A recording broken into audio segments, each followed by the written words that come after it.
प्रतापगढ़ गांव में एक जमींदार का घर था जो 150 साल से जंगल के बीचों बीच खड़ा है। एक समय में प्रतापगढ़ गांव बहुत ही समृद्ध था, लेकिन हैजा बीमारी फैलने की वजह से रातों रात वो गांव खाली हो जाता है। गांव वालों के साथ ही जमींदार के वंश के सारे लोग भी गांव छोड़कर चले जाते हैं। बस वो घर ही वहां अकेला रह जाता है, जिसके साथ आज भी एक बहुत पुराना इतिहास जुड़ा हुआ है। अब वहां सिर्फ सियार और उल्लू ही दिखाई पड़ते हैं।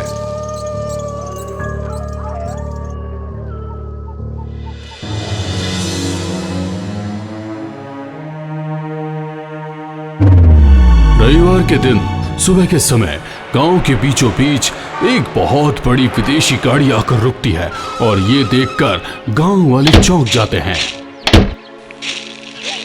और उस गाड़ी से एक 35-36 साल का नौजवान उतर कर आता है, जिसका नाम था नरेंद्र प्रताप सिंह,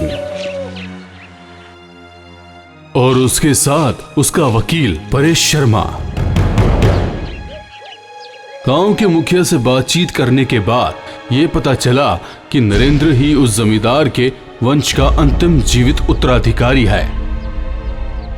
उसे 150 साल पुराने इस घर के बारे में पता चला था, इसीलिए वो विदेश से प्रतापगढ़ आया ताकि वो अपनी सारी पुरानी संपत्ति को बेचकर उनसे पैसे प्राप्त कर सके।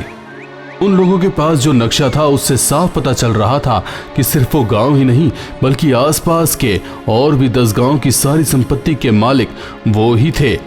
गांव की सारी संपत्ति का मालिक प्रतापगढ़ के जमींदार का वो आखिरी उत्तराधिकारी था, जिससे लोग उससे नाराज थे, क्योंकि उनकी मेहनत से बनाए हुए घर द्वार और खेत जमींदार का वो आखिरी उत्तराधिकारी हड़प लेगा।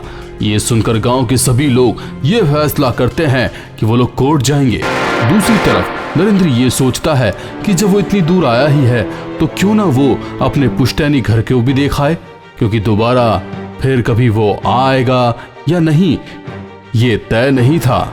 तो इसी वजह से वो वहां से आगे बढ़ता है, लेकिन जैसे ही वो आगे बढ़ा गांव वालों ने उसे मना किया और उसे कहने लगे कि वहां ना जाए।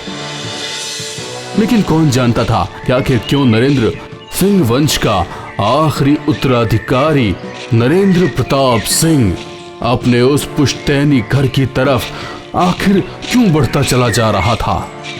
वे लोग एक दरवाजे के सामने आकर रुकते हैं और वो दरवाजा लोहे का था जिसमें जंग लगी हुई थी।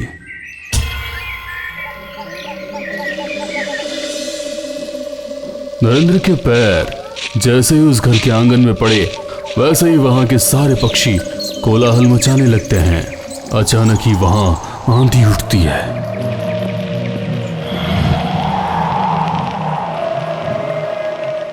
वकील परेश डरकर 2 कदम पीछे हट जाता है और कहता है, सर आज इस घर में नहीं जाते हैं, दूसरे दिन हम लोग कुछ लोगों के साथ यहाँ जाएंगे। वकील साहब, आपकी उम्र हो गई है, अब आप रिटायरमेंट ले लीजिए। आखिर सुबह के समय में आपको घर की कौन सी चीज से डर लग रहा है, बताइए जरा। और वैसे भी ये मेरे पूर्वजों का घर है, इतनी दूर आकर मैं ये ना देखूं कि आखिर हमारे वंश की क्या गरिमा थी। अगर आपको डर लग रहा है तो आप बाहर ही खड़े रहिए। वकील परेश बाहर ही खड़ा रह जाता है और नरेंद्र घर की तरफ आगे बढ़ता चला जाता है।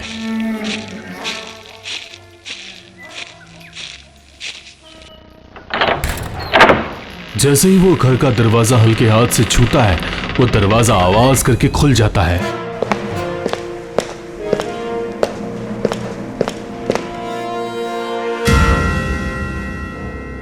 वो चौंक कर देखता है कि वहां पर जरा भी धूल मिट्टी का नामो निशान तक नहीं है।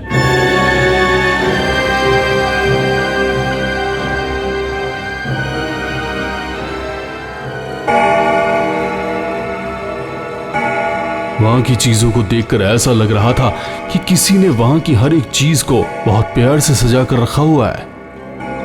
नरेंद्र प्रताप सिंह चिल्लाकर अपने वकील को बुलाता है। वकील साहब, आप अंदर आ जाइए, जरा देखिए कि राज किसे कहते हैं। आखिर अफवाहें फैलती कैसे है, ये आप यहाँ आकर खुद ही समझ जाएंगे।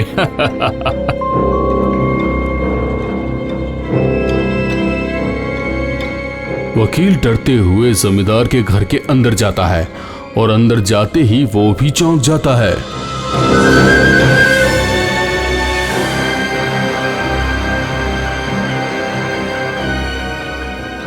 अरे ये क्या, इतना साफ सुथरा घर, लेकिन गांव वाले तो बता रहे थे कि यहाँ पर कोई नहीं आता। सही, बिल्कुल सही कहा आपने। यहाँ के लोग यहाँ पर आराम से रह सके, इसलिए कुछ लोगों ने यहाँ पर भूत है ऐसी अफवाह फैलाई है। आइए, अब यहाँ आ गया हूँ तो सब देख लेता हूँ और फिर उसके बाद ही पुलिस से बात करके कुछ किया जा सकता है।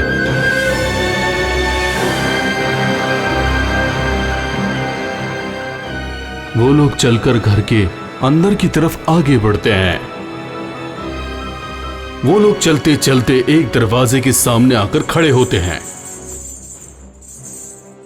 अचानक ही कमरे के अंदर से घुंघरू के बजने की आवाज आने लगती है। नरेंद्र दरवाजे को धक्का देकर कमरे के अंदर घुसता है। कौन है? कौन है इस कमरे में? अरे ये क्या?